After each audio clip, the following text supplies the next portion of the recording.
Hey, what's up guys? Joker here. Today I wanted to bring you a build vlog update for my upcoming Z170 test build, codenamed Dark Slunt Rising. It's going to be an all-black build in case you're not up to date with what's going on with that.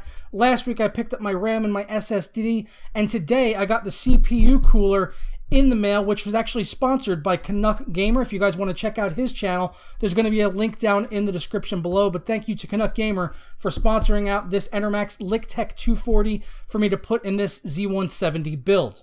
Now, as I last showed you guys in that vlog update, I did get my RAM and my SSD, and I'm still waiting to get a CPU. I have not been able to find a 6700K anywhere here in the States. They are already selling them quite openly over in Europe, the UK. You could find them pretty much anywhere, but here in the US, they're still either listed as being on back order or for pre-order on some websites. I did actually see one today listed on Amazon from a third-party seller, but he was asking close to $600 for it, which is just absolutely ludicrous, as the thing retails for around $360. I'm not going to go out and spend almost double for the processor when I'm sure I could wait a couple days and it'll be available at its standard retail price. And I've been keeping an eye out for that, and I've been refreshing Newegg and Amazon every day, Micro Center, Tiger Direct, looking for the 6700K. So as soon as I have it, you guys will know, and I should be getting the build underway sometime next week, as long as these processors do become available. I already did order my motherboard. I got the EVGA FTW edition of the Z170 board.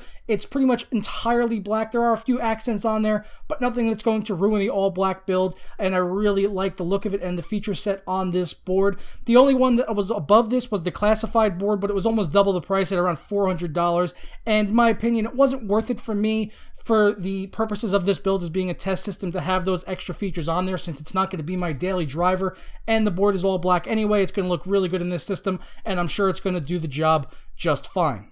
But now let's go ahead and jump into the unboxing for this all-black Enermax Liqtech 240. There are some red accents on it, some red rubber accents, but those are going to be covered up by the fans, as I do intend to do a push-pull configuration on this if I'm able to mount it in the front of my case the way that I want to. I'm hoping to do a front mount on this, since the front of the Define R5 supports up to a 360mm radiator. I am hoping to be able to do that as long as the tubing reaches. That's something I'm going to have to test once I get the motherboard and everything in.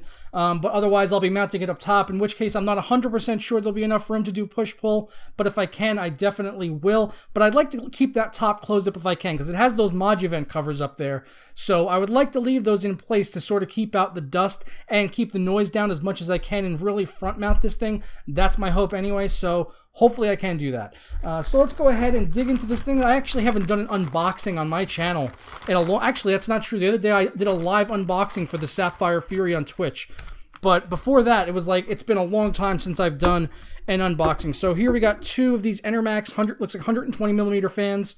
So these are definitely all black. I mean, they've got some silver accents here in the middle, but I don't know, I might cover that up. Or maybe I'm actually going to be getting some 3M carbon fiber stuff soon, and I might use it in this build. I'm not 100% sure, but I just wanted to get it and try it out because I see so many other people using it, and I just wanted to give it a go. And maybe that could be a good place to put it on this, is put it like right in the center of the fan right there, so I've got a nice carbon fiber accent rather than that big Enermax logo, which kind of puts me off the branding of Enermax. It kind of sounds like almost like Energizer to me, so I feel like I have like Energizer, like an Energizer CPU cooler here, but it's got great reviews.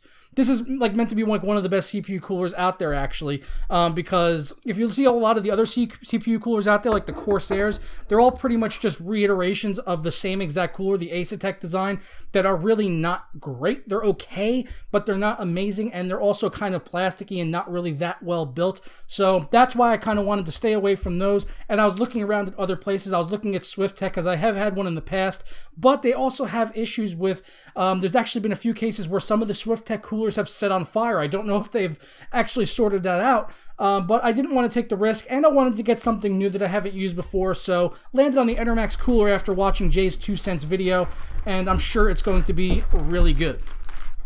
But let's go ahead and get this thing out of here, if I can get it out of the packaging.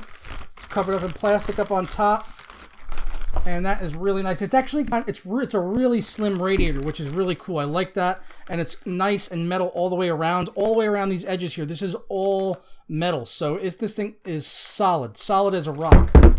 Like, I mean, you guys can hear that. I'm sure I just absolutely abused your guys' ears there as my screen turns off on the laptop that's recording the blue snowball. Just had to make sure it was still going.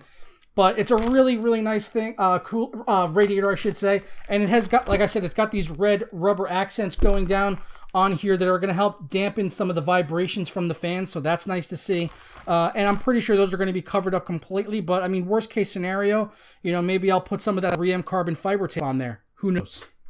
All right, so let's get this second piece of packaging off here, revealing these long black rubber tubes. I wish it was as long as something else. And it's got a nice, you can see almost like a heat sink sort of on this thing. It's like some heat, oh my God. So got some heat fins on here. That's going to help reduce some of the heat that's going to be given off by the pump possibly, because the pump does create heat. So it's nice that they have that on there. It's going to help pull some of the heat off of the pump. And I just really like the build quality on this thing. Just on first glance, just looking at it. Feels really good in the hands, feels really solid. Nice, thick, black rubber tubing, which I do like. I love the look of this rubber tubing. And I'm just hoping that I could front mount this in the front of the Define R5 and then have this guy right here be able to reach to the actual CPU itself. I'm not sure if I'm going to have to twist it like that or maybe go like that. I don't know. We're gonna have to try some things. I might have to take the tubing off and then put it back on it.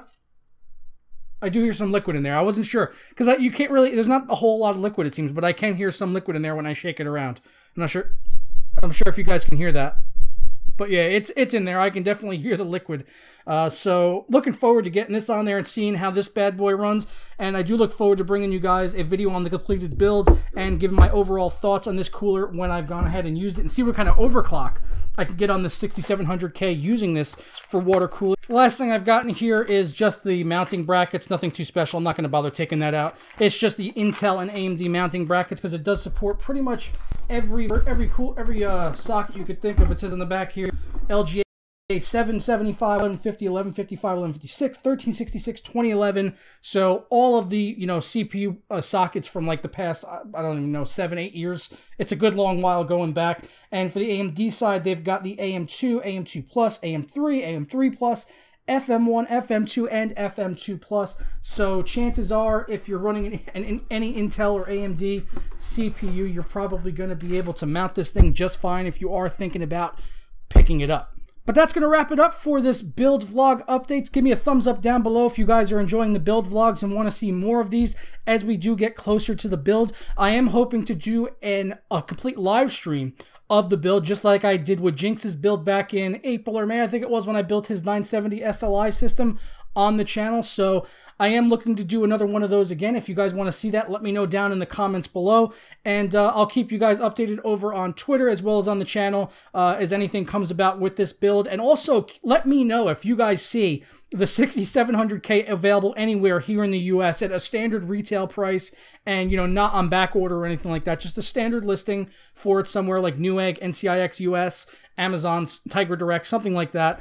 If you guys do see it, let me know because I'm going to order that thing right away. Let me know over on Twitter, message me on Facebook or on YouTube, whatever you got to do. Let me know because I'm going to be keeping an eye out for it, but I can't hurt to have more eyes out there on the interwebs searching for the elusive 6700K.